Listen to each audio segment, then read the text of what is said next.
Hello everybody. In this video, I'm going to talk to you guys about a true story about how I shed a real tear while analyzing and reviewing my games from this past weekend's tournament. This past weekend, I'm not sure if you've had a moment to check out this vlog yet, but if you check it out, you will know. If you check out this past weekend's tournament vlog, you will better understand everything that I'm saying in this video here, right? Because you'll know exactly how the games went from this past weekend tournament, okay, guys? In this video, I just want to share with you guys a true story about how I shed real tears while analyzing and reviewing my games from this tournament, okay? I was sitting down with my chess coach. We're analyzing, we're reviewing, we're going over the games, pointing out some things that I could have done better.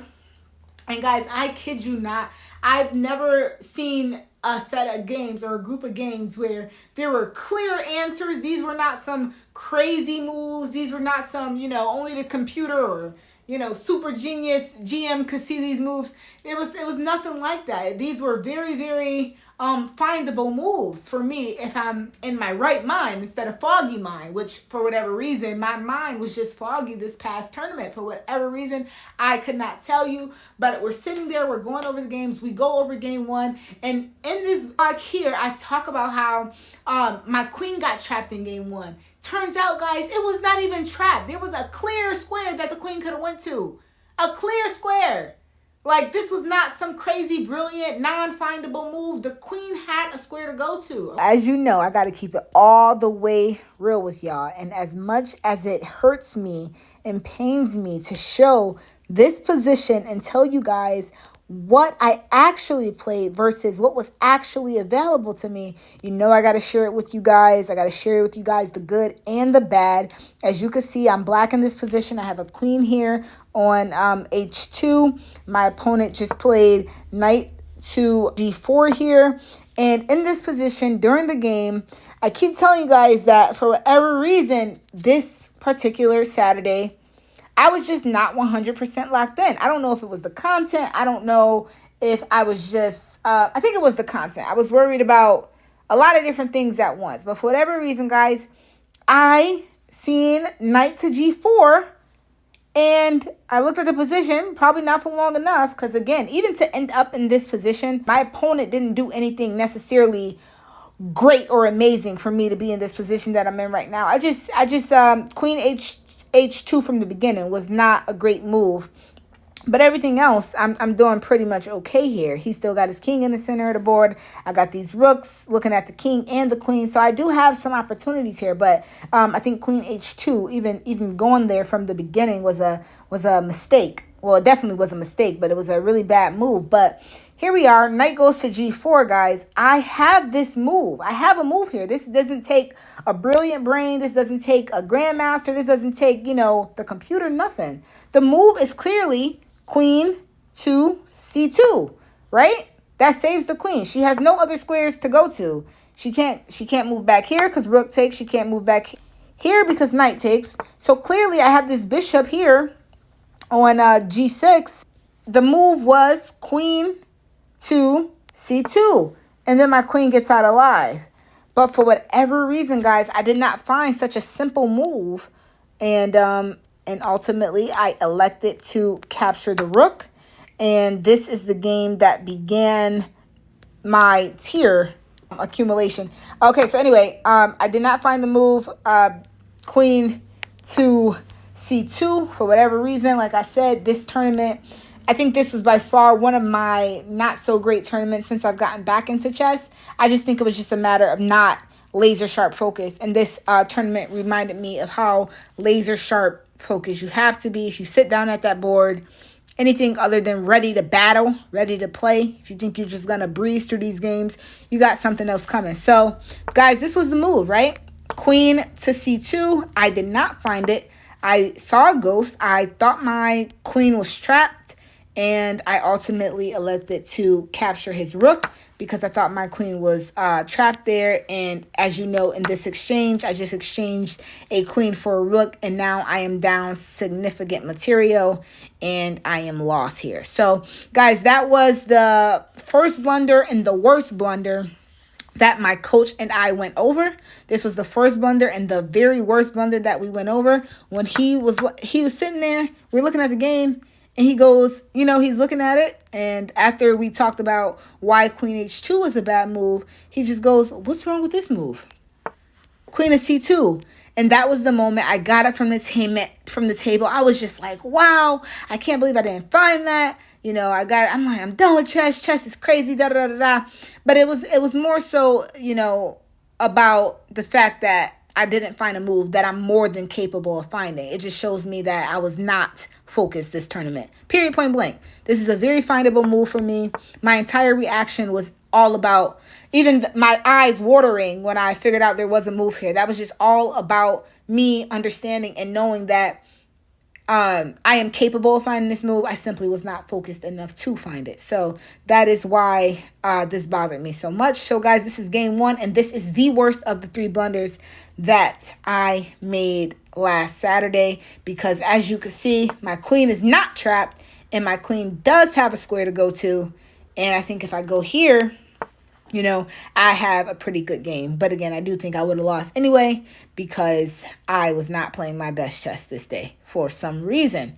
I was either overconfident going in. I must have felt like I could sit down at the board and be a genius without being laser focused. I must have felt that, I was ready to go without really, getting in that mode to be ready to go. Because when you play chess, you got to be ready to battle. And I just clearly was not. Okay, guys. So that was the move.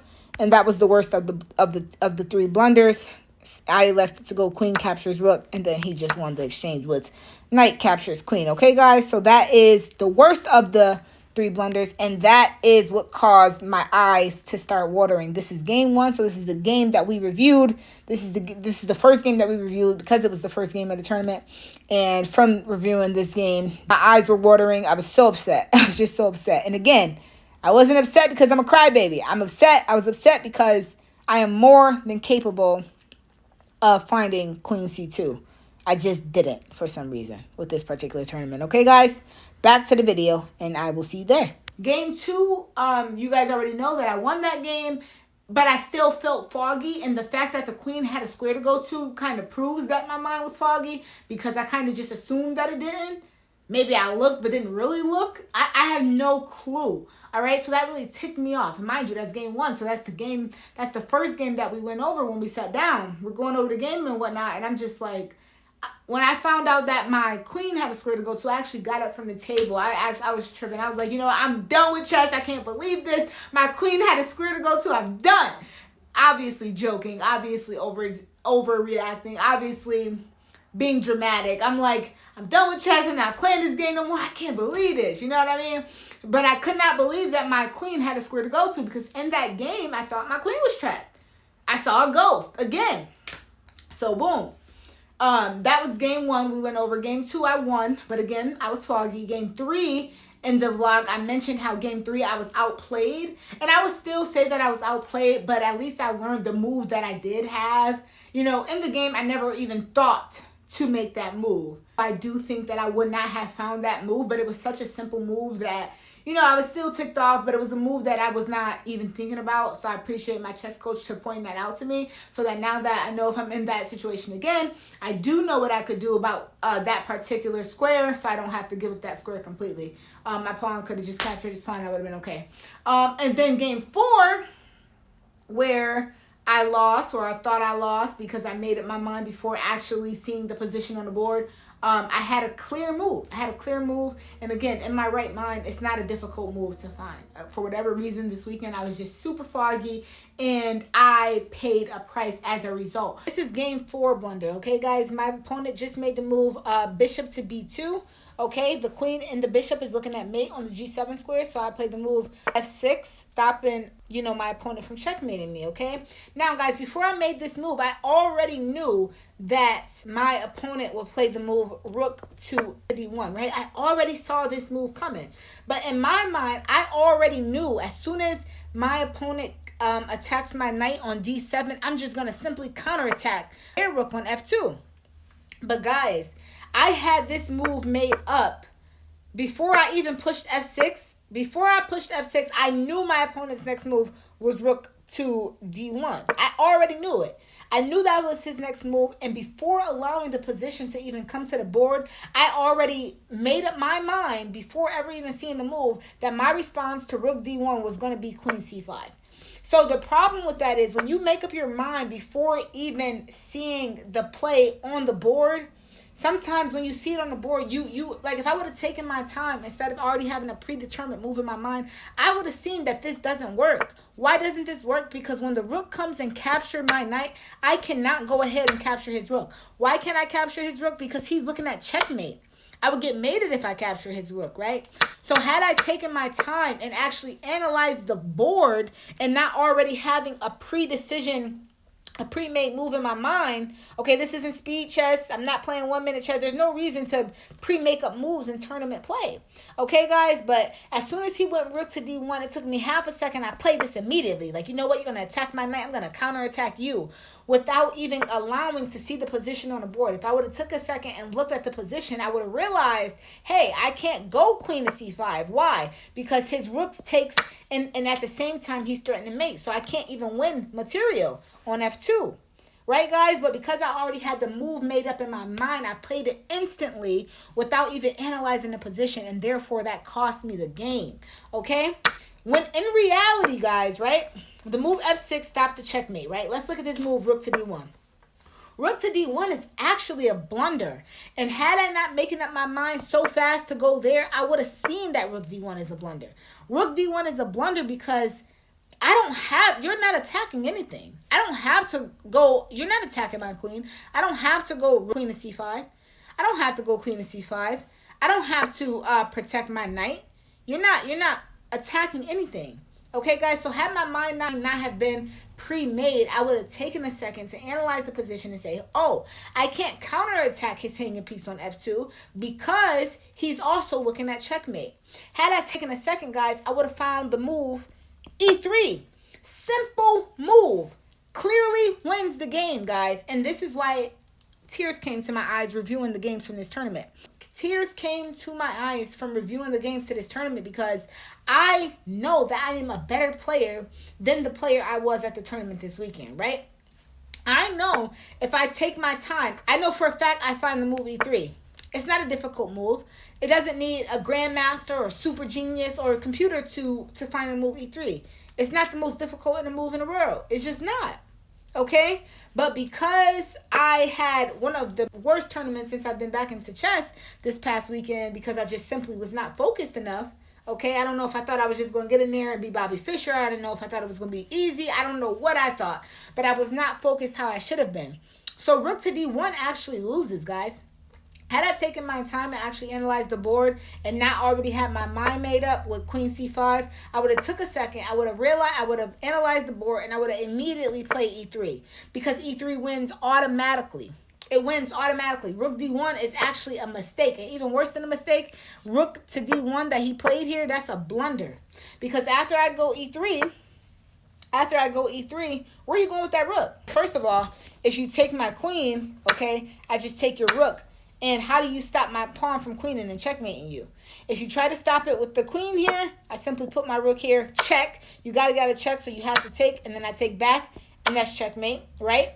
And then if you try to stop my pawn from queening with rook here, my rook does the same thing. It comes here, check, and then you gotta get out of check, and then my pawn takes and queens, checkmate again. Okay, guys? So this is a clear example of a blunder. I say that the queen blunder was the worst blunder of the tournament. Now looking at this position, I would say that this is actually the very worst blunder of the tournament. But the reason that I say the queen tournament was the worst blunder of the tournament was because I remember sitting there and actually thinking my queen was trapped in game one. And it simply was not. This game, for example, because I played this move so fast, I didn't even give myself a second to look at the position and make the correct move. So this is just a terrible, terrible blunder. And the reason why tears came to my eyes reviewing these games is, again, not because I'm a crybaby, but because I am a much better chess player than the way I played this weekend. I am much better than queen to c5. I am very much capable of easily finding this move e3 if I'm playing strong, if I'm focused and playing my best chess, right? So we already know that rook captures, queen loses. Okay, now the question becomes, where are you going with that rook? Where are you going with that rook that the pawn is hitting? You can't go here because then you get mated, right? With that hanging, with that, all his pieces is hanging. Where you going with that rook? You can't go here because then you get mated again, all right? And also, you can't go here because then my pawn goes there. Where are you going with that rook? Where are you going? So actually, guys, rook to d1, he thought he did something special. He thought that was he thought that move was real cute. And cute it was not. That move loses. But because I played like crap this tournament, because my mind was a bit foggy, because I thought that I was just going to come in and kill these people. Because I thought I was going to come in and kill these people without even being ready to go to war. But when you sit down in a chess tournament, you got to be ready to battle. You got to be ready to fight. You got to be ready to go to war with the chessboard, okay? If you don't have that fight in you, you're going to lose. Period, point blank. This is a cheapo. That's a cheap move. You feel what I'm saying? I thought I'd get a cheapo off. Ain't no cheapos in chess. And the thing is, the reason that I knew this was a bad move. I was winning this game from start to finish. Okay? From start to finish, I was killing him. I played a Caro-Kann. I was winning this game from start to finish. Okay? Look at it. He got all these hanging pieces. You can't just beat me with some magical move out of nowhere. You've been losing all game and what? Now you just got a magical move? He thought this move was magic or something. He really thought this move was magic. And he's to this day, like when he got up from the board, like he did something special, you know, he don't even know. This move loses with e3.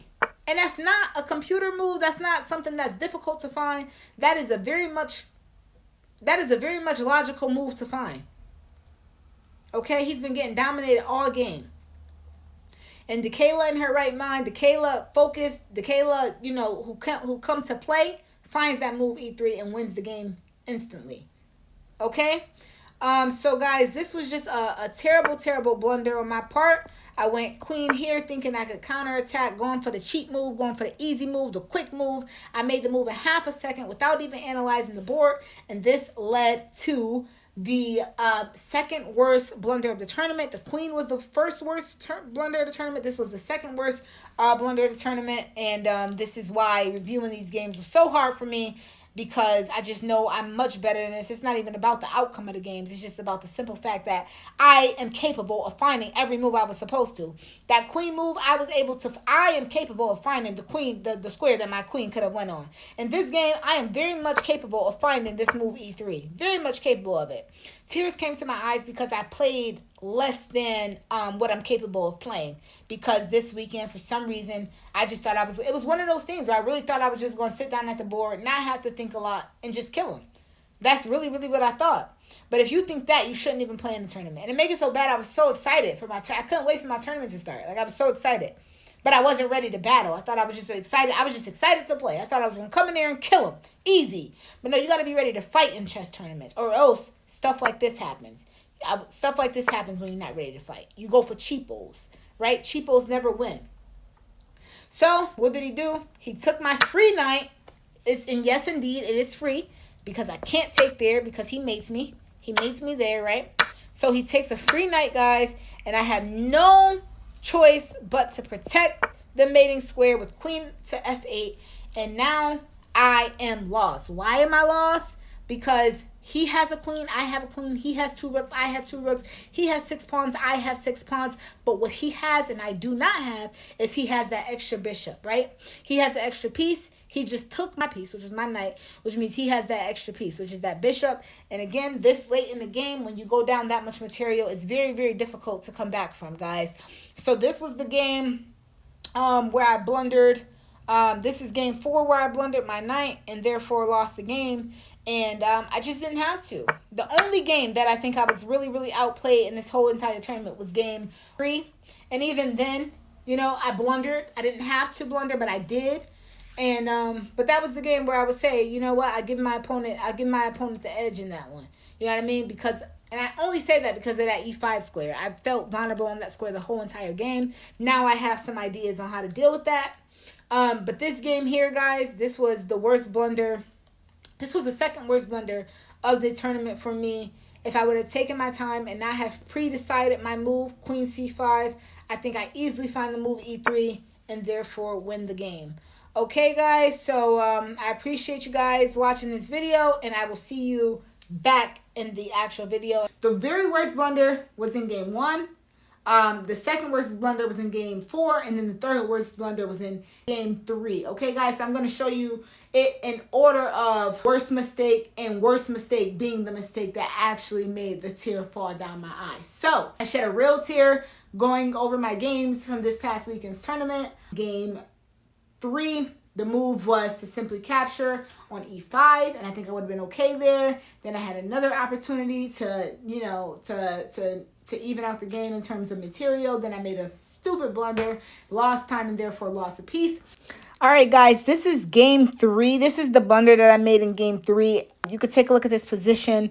I mentioned how my d-pawn at some point should have captured this e-pawn, right? Because I'm clearly losing on that square. I did, in fact, blunder a piece. I blundered my bishop on g5 here. I just played the move b4, right? This pawn push with the idea of b5, right? So my idea was b4. He attacks my bishop on h3. And then my idea was to push this pawn here, all right? And attack his knight. This was better than just blundering my piece. Once he takes, I take, right? He would have won a pawn here because he would have been able to take back, but at least I would have not gone down a whole entire piece.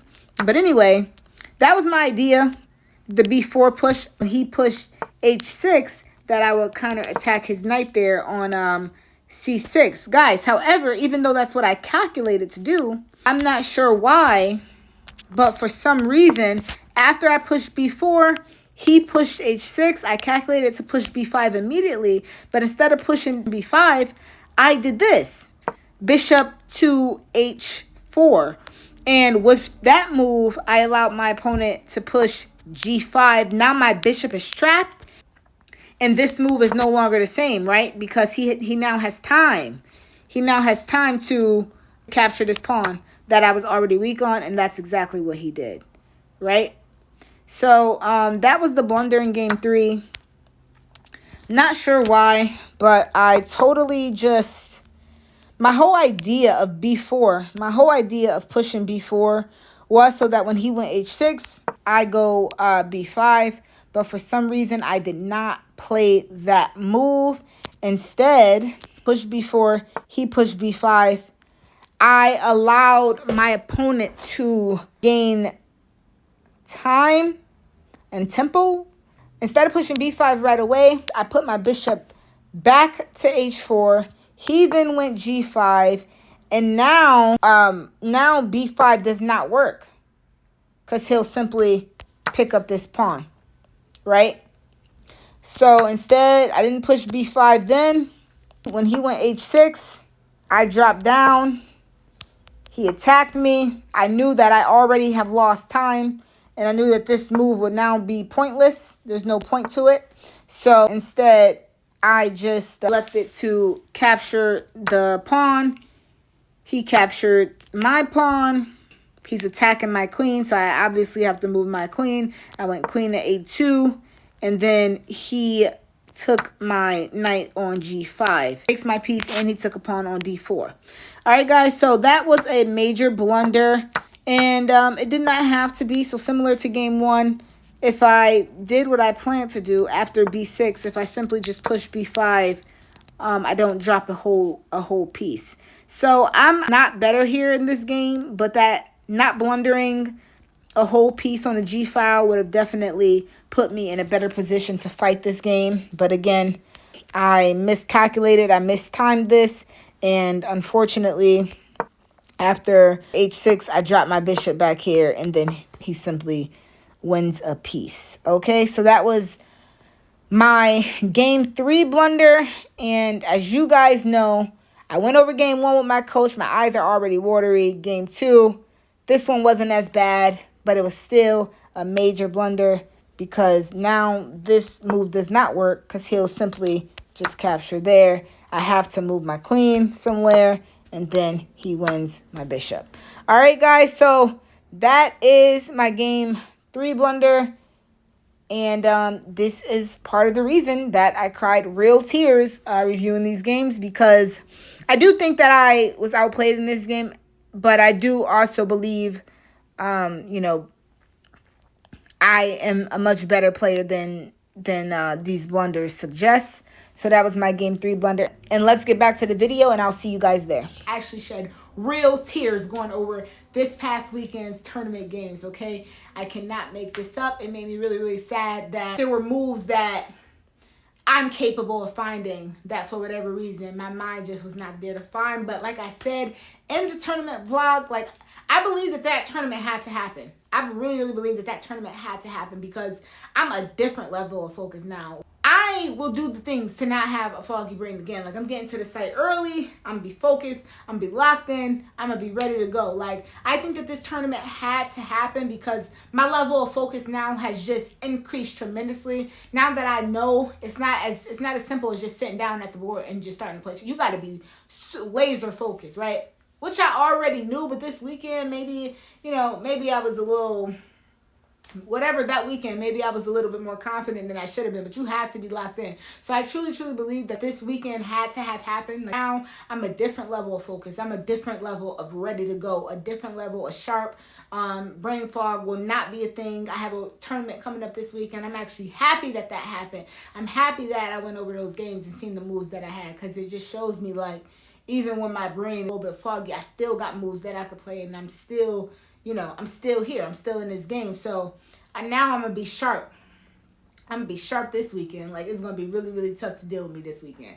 I'm going to be dotting my I's, crossing my T's, or whatever they say. But, yeah, I truly believe that this weekend had to have happened because now I know the importance of just making sure I'm as sharp as humanly possible, not showing up to the game, focused on content or focused on, not that I was focused on content, but just not showing up to the game, thinking about other things and doing other things. Like, no, laser sharp chest focus. So I believe that tournament had to happen for that reason. Now I know better, and now I know better, and therefore I'm going to do better. So the tournament coming up this weekend, it is game time, and I'm going to show how focused I can be. My eyes actually watering and actual tears falling down my eyes, which is not something that is super typical. I think at one other tournament this year, I may have shed a tear, but that's when I first got back into chess. That was like back in May, where I actually shed a tear. Chess is just a difficult game to lose. Sometimes you wanna fight, sometimes you wanna just shed a tear. But it's a G tier, though. Don't get that confused. It's a straight G tier. It's a P tier. Let's call it a P tier, a progress tier. You know what I mean? So it happens to the best of us. I'm going to say one more time. I believe that this tournament had to have happened the way that it did because it just woke up a beast. It woke up a beast inside of me. It woke up a sharp, laser-focused chess player that on game day, preparing for game day, I'm not taking I would say I wasn't taking shortcuts before. But now it's just with a laser type of sharp focus where, like, a laser type of focus where when on game day, in preparation for game day, I'm totally preparing. There's not going to be, any wasted opportunities in terms of my preparation. And then on game day itself, I'm going to be laser sharp focus on chess. I'm going to know what I'm playing. You know what I mean? I'm just going to be sharp and I'm going to be ready to go. So I believe that this tournament had to have happened for that reason.